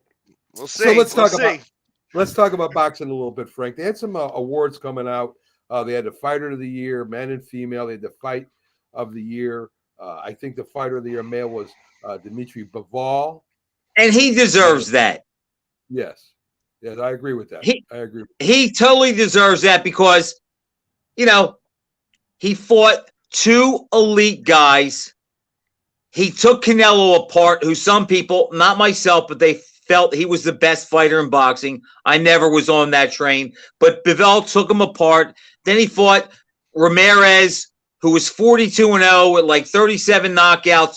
Big, strong guy that maybe even is a cruiserweight, and he beat him even easier than he beat Canelo. There's no other fighter in the sport who beat 2 world-class elite guys in the calendar year that Bivol did. So that's the main issue I care about, where we can debate who scored the knockout of the year, who the manager of the year is.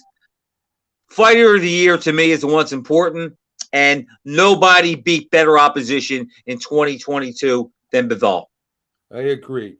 The women's side, Frank. I mean, I'm not a big women's boxing fan. I don't watch it that much myself. I do listen to see the results. Claressa Shields is the women's fighter of the year. What do you know about her, Frank? You know what? She's undefeated. You can't go against her. She's fought good opposition. She's an outstanding boxer, not a big puncher, but she's always in shape. She's tough. and she's just too much for the girls that are out there at her weight. So I don't really have a problem with that. I'm not a big Shields fan, but I'm not going to deny her right. She earned that right, and I can live with that. Okay. All right. Well, folks, I want to thank you for joining us. A lot of views, a lot of likes and loves on the show today. Frank, thank you for coming in and on Thursday's show with us. Loved having you. My pleasure. And of course, the Philly Sports Guy subbing in for my co-host, who I really love. We give him a hard time, but I really love Jack Hurst. He's a real great guy. If Jack did the show today, he would have had more words than the three of us combined. But we say this in fun. He's really a great guy. Absolutely. And he does a great job on the show. And by the way, Mac, before you sign off, just remember, they lost that debate to me and Russell because Russell was on. He said there was no text messages going on with Randy Gordon. So Jack tried to steal it from us, but there's no way. Everyone who saw that debate saw who the winners were. Yes. And that was on Glove Fist, folks. So check that out every Monday night at 7 on Northeast. Yeah, Monday night on Northeast Streaming Sports, 7 p.m. Folks, again, thanks for joining us.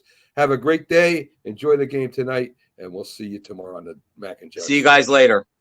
Take care. Have a good one. Yes, sir.